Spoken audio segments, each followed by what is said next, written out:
Bismillahirrahmanirrahim. Assalamualaikum warahmatullahi wabarakatuh. Halo adik semuanya. Oke, yang masih belajar di rumah aja tetap semangat ya.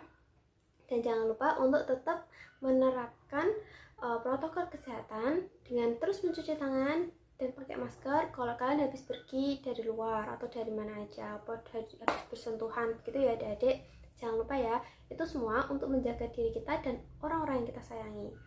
Oke. Kalau gitu, kita akan langsung ke materi saja ya. Kita akan bahas materi yang akan kita bahas kali ini. Jadi, materi hari ini adalah lanjutan dari materi kemarin. Masih ingat nggak? Kemarin kita bahas tentang apa? Jadi, kemarin kan kita bahas tentang hormat dan patuh kepada orang tua, ya kan? Kakak anggap adik-adik udah paham semuanya lah tentang itu. Nah, sekarang kita akan lanjut materinya tentang hormat dan patuh kepada guru. Jadi ini masih bab 3 ya, tapi lanjutan kemarin. Oke, di sini kakak ada satu hadis nih. Satu hadis yang dari Rasulullah yang bunyinya seperti ini, yang artinya ya, barang siapa yang mengajarkan satu ayat dari kitab Allah kepada seseorang, maka orang itu menjadi hamba baginya. Hadis riwayat Tabrani. Loh, tanyanya, loh kak, maksudnya hamba gimana kak? Kok bisa jadi hamba sih? Bukan kita menghambanya sama Allah. Nah, maksud hamba di sini adalah, jadi jika kita menjadi murid, kita diajarkan seseorang, ini tuh akhlak ya.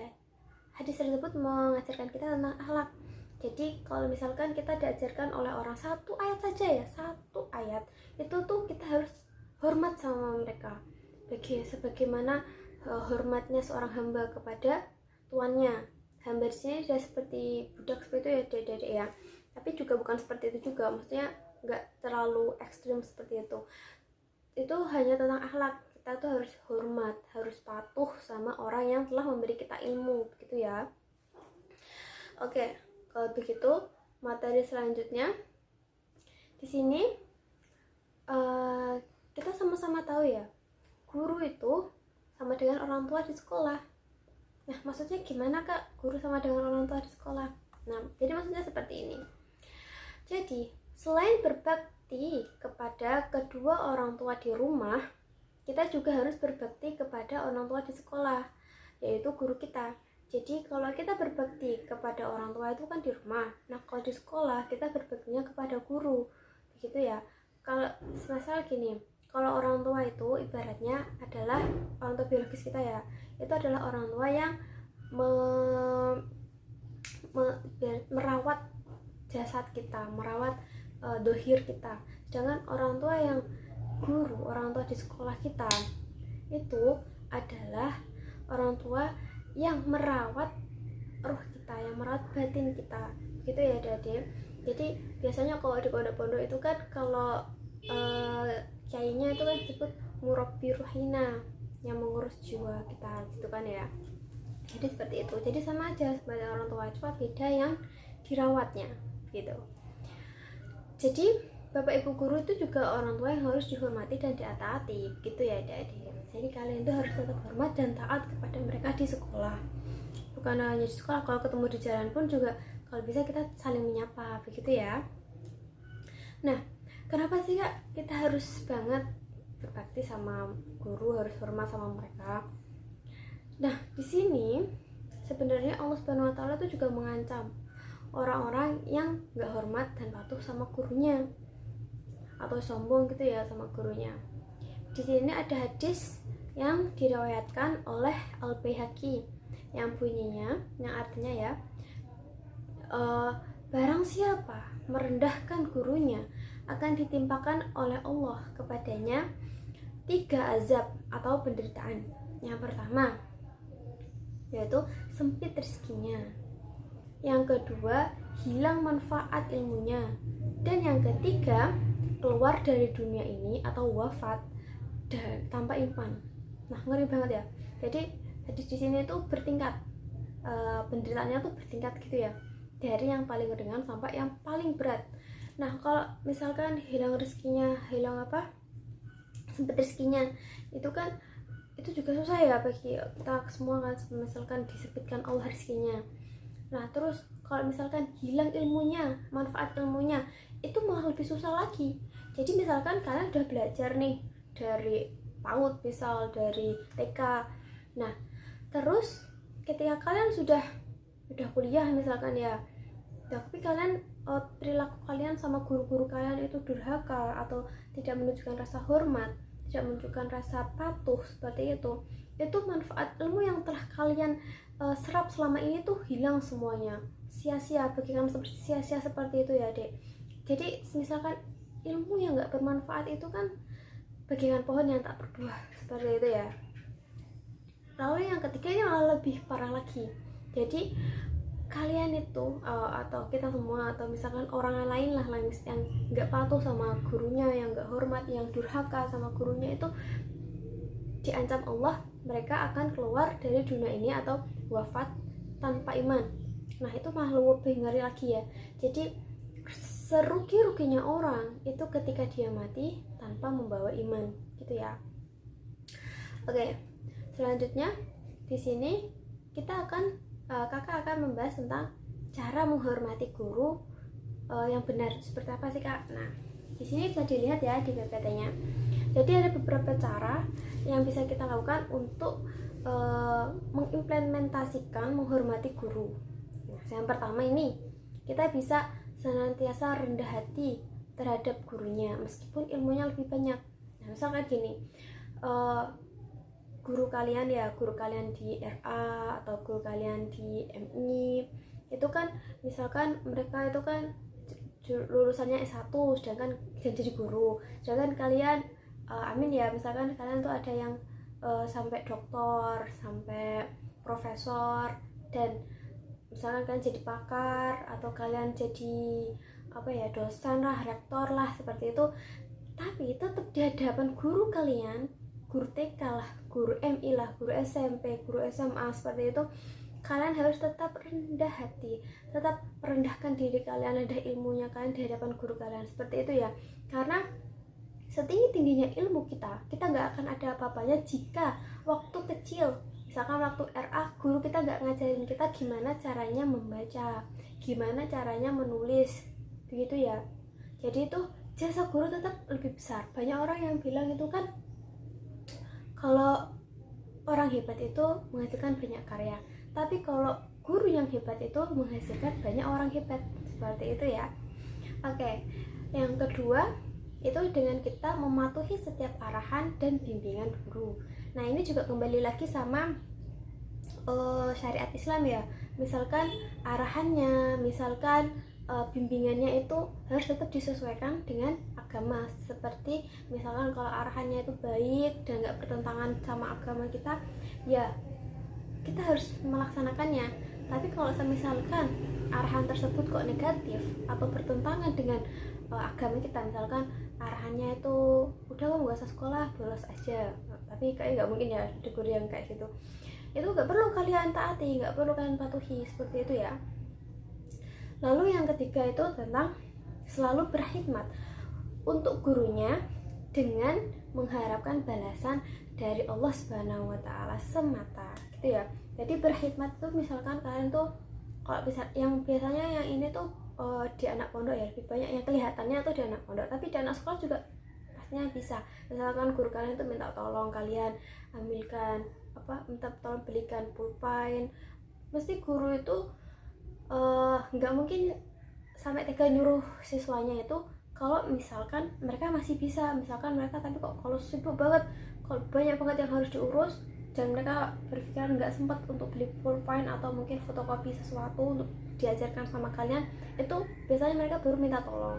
Nah sebagai kalian ini, sebagai siswa-siswanya, pelajarnya, itu harus berkhidmat ya, harus oke pak siap, oh iya pak siap, saya akan itu belikan atau gimana, tetap kan harus patuh sama mereka, begitu ya.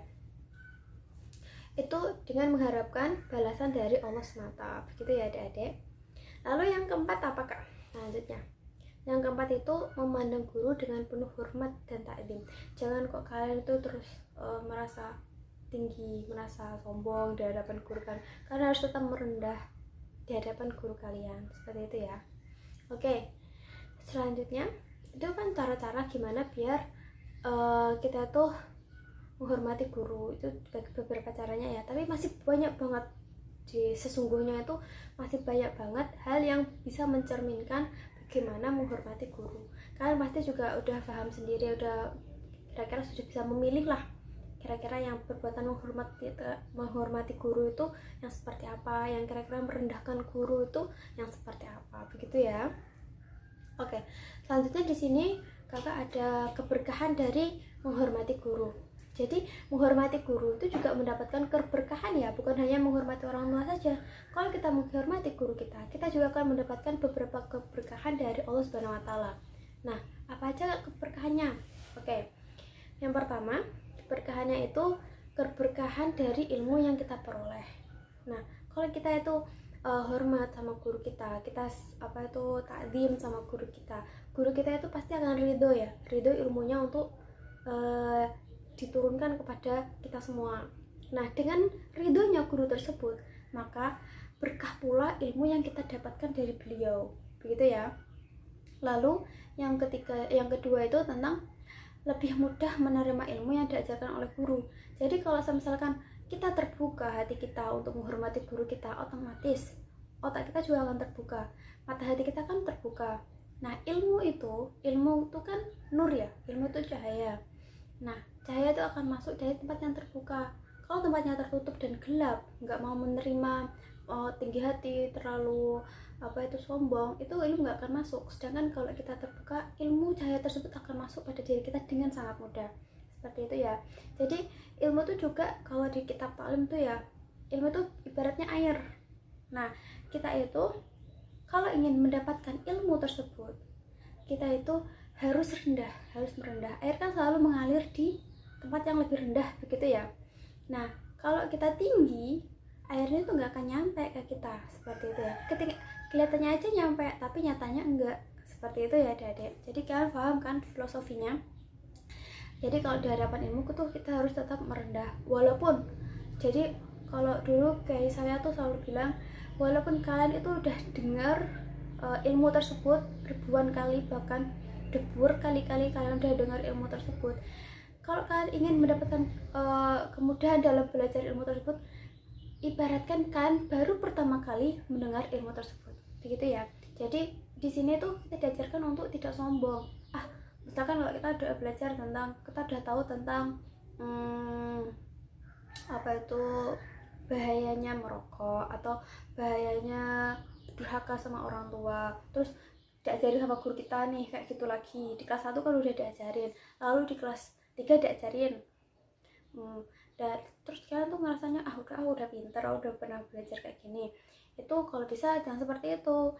Jadi misalkan kalian udah berkali-kali dengar ilmu tentang itu, ibaratkan kalian baru pertama kali mendengarnya, seperti itu ya, biar ilmu itu terus lebih bisa cepat masuk di otak kita, seperti itu ya, lebih menancap lah. Ibaratnya kalau ilmu diulang-ulangi, ibaratnya kayak orang menghafal Al-Quran ya, kalau bacaannya itu diulang-ulang terus, maka akan semakin nempel kan di otak, seperti itu ya. Jadi akan semakin susah untuk lupa gitu. Oke, yang selanjutnya itu keberkahannya itu ilmu yang diperoleh insya Allah menjadi bermanfaat bagi orang lain.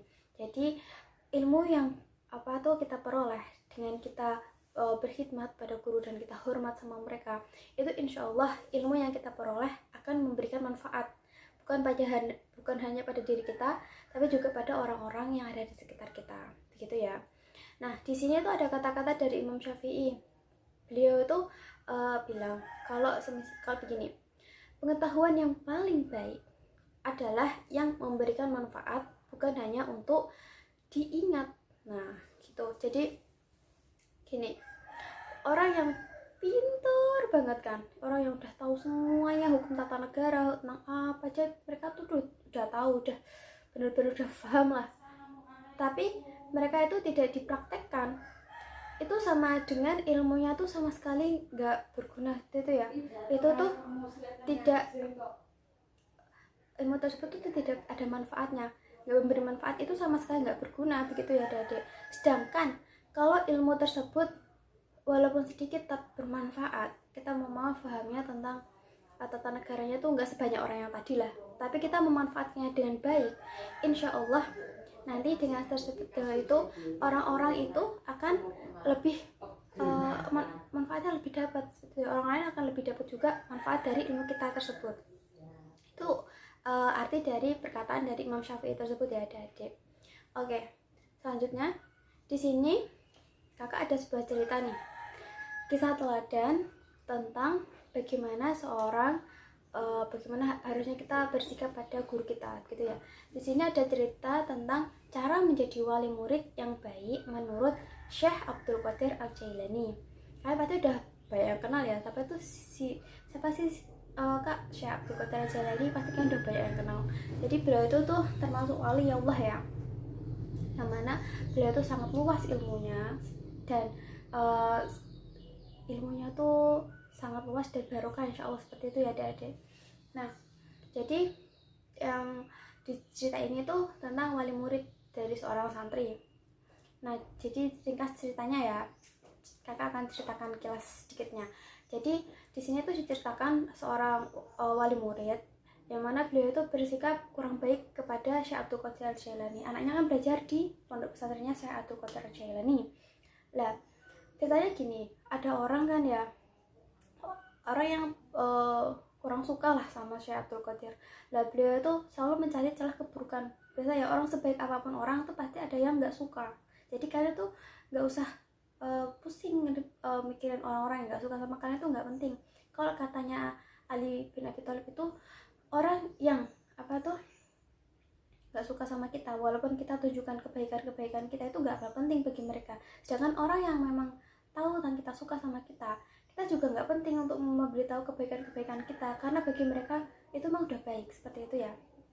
Itu menurut pikiran kakak lah, tapi kata-katanya tuh kakak lupa, intinya seperti itu ya. Jadi di sini tuh sebaik apapun Syekh Abdul Qadir Al-Jailani tetap punya orang yang nggak suka. Orang Nabi Muhammad aja yang sebaik-baik makhluk itu punya musuh, banyak orang yang nggak suka sama beliau, seperti itu ya. Jadi di sini itu orang tersebut itu ingin memfitnah Syekh Abdul Qadir. Beliau itu melubangi dinding di pondok pesantrennya Syekh Abdul Qadir. Nah, beliau itu ngintip kan apa aja sih yang dilakukan sama Syekh Abdul Qadir lah, dilihat. Nah, emang waktu itu pas orang itu lagi lihat itu Syekh Abdul Qadir sedang dahar, dia sedang makan sama murid-muridnya. Nah, Syekh Abdul Qadir kan sukanya makan ayam ya, makannya banyak yang kalau ada manakiban gitu ya, ingkung kayak seperti itu. Jadi Syekh Abdul Qadir itu sukanya makan ayam. Nah, beliau kan ayamnya kan banyak, nggak habis ya. Kalau sampai nggak habis itu dikasihkan sama muridnya, dikasihkan sama santrinya. Nah, orang tersebut, berhubung orang yang ngintip tadi itu emang orangnya tuh udah dengki ya, udah nggak suka sama Syekh Abdul Qadir, beliau tuh memberikan fitnah. Beliau pergi ke rumah seorang yang wali santrinya lah. Beliau bilang kalau, Pak, jenengan itu anaknya mondok di Syekh Abdul Qadir Al-Jailani ya? Nah, bapaknya bilang, iya gitu toh. Pak, anak jenengan itu diperlakukan seperti kucing, dikasih makanan sisa, seperti itu. Lalu orang tua tersebut tanpa mengklarifikasinya langsung marah gitu ya, langsung merasa marah gitu, dia merasa kalau anaknya diperlakukan buruk sama Syekh Abdul Qadir. Beliau langsung datang ke rumah Syekh Abdul Qadir, niatnya mau ngelabrak, seperti itu ya.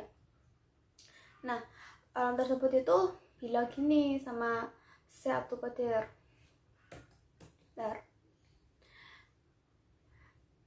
kayak gini, wahai Tuan Syekh, saya mengantarkan anak saya kepada Tuan Syekh bukan untuk jadi pembantu atau diperlakukan seperti kucing. Saya antarkan anak saya kepada Tuan Syekh supaya anak saya menjadi orang alim.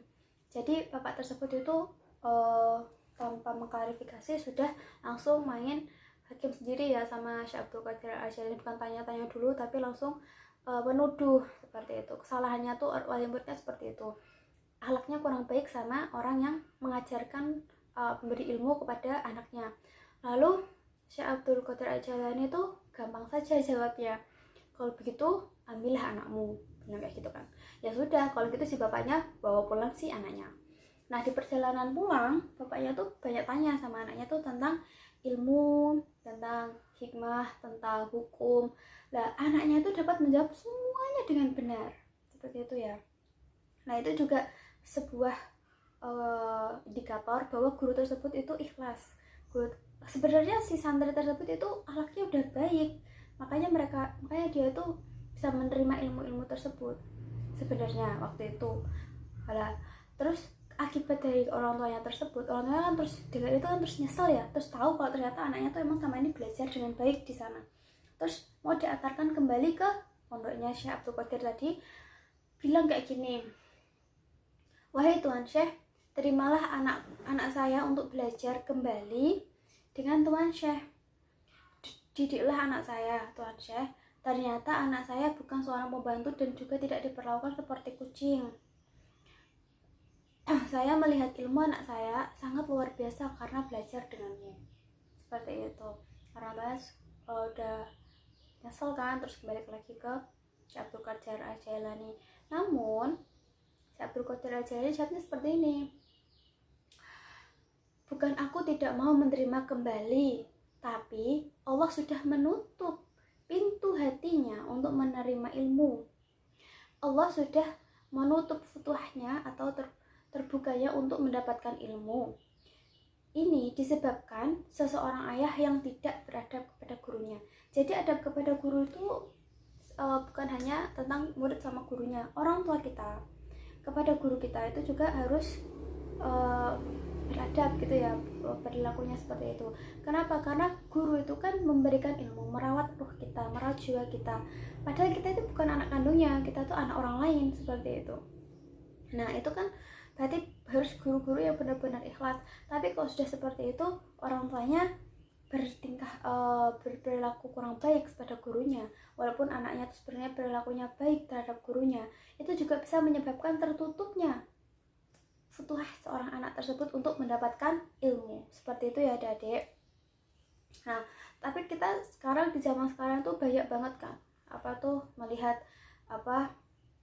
seperti orang tua yang melabrak sekolahnya karena anaknya anaknya katanya dipukul gurunya, atau anaknya dijewer atau dimarahin sama gurunya, terus dia ngadu sama orang tuanya. Nah, orang tuanya terus pikir panjang langsung ke sekolah dan marahin sama gurunya. Malah ada juga yang gurunya dilaporkan ke polisi. Kayak gitu kan sangat tidak beradab ya sebenarnya. Kita harus mengklarifikasi ya, sebagai guru pun juga kita punya adab sama murid. Nah, orang tua sama guru dan sama anaknya itu juga punya adab seperti itu ya.